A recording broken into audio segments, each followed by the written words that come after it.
Le collectif Oasis Réunion relaie une campagne nationale. Il cherche des volontaires prêts à faire mesurer la présence de glyphosate dans leurs urines. Le test étant payant, un concert de Daniel Waro a été organisé cet après-midi à la Cité des Arts.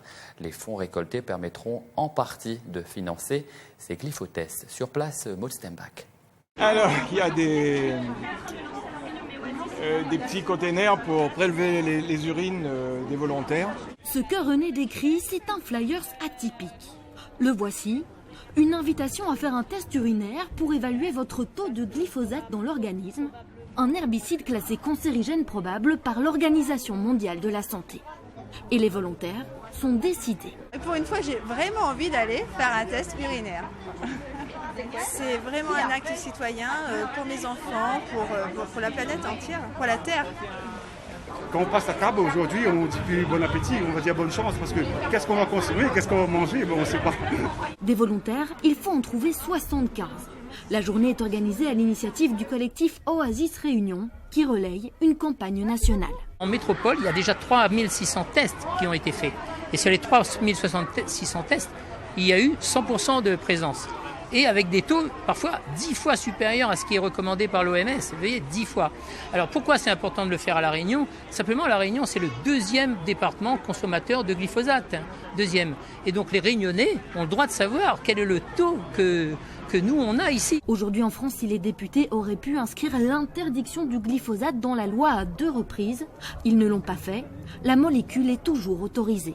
Il faut bannir le glyphosate, il faut expliquer aux gens que c'est possible pour eux, il faut expliquer à l'ensemble des agriculteurs, il faut bannir le glyphosate de la terre. Pas seulement La Réunion, mais de toute la planète.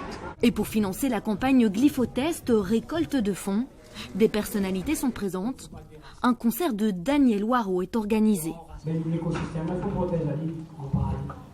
Avec ce glyphotest, le but du collectif est de pouvoir au final s'associer à une plainte collective contre les fabricants irresponsables.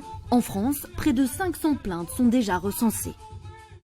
Alors que la Réunion est la deuxième région de France en termes de consommation de glyphosate, pour être sûr de ne pas consommer cet herbicide, il faut manger bio. Sachez que le marché du bio représente 5% des achats alimentaires des Français. Nous avons voulu savoir quelle est la part des produits bio dans vos assiettes. Maud Stembach est allée poser la question au marché du Chaudron ce matin. 40% à peu près. Vous pouvez m'expliquer ce choix ? C'est parce que c'est naturel, il n'y a pas de pesticides, mais malheureusement c'est un petit peu dommage, c'est un petit peu cher. 5%, je ne vais pas ramasser, voilà, c'est 5%. On ne va pas mentir, voilà. Mais après, voilà, pour avoir des produits bio, ben, c'est bien de planter chez soi. Je dirais entre 5 et 10% dans l'alimentation quotidienne.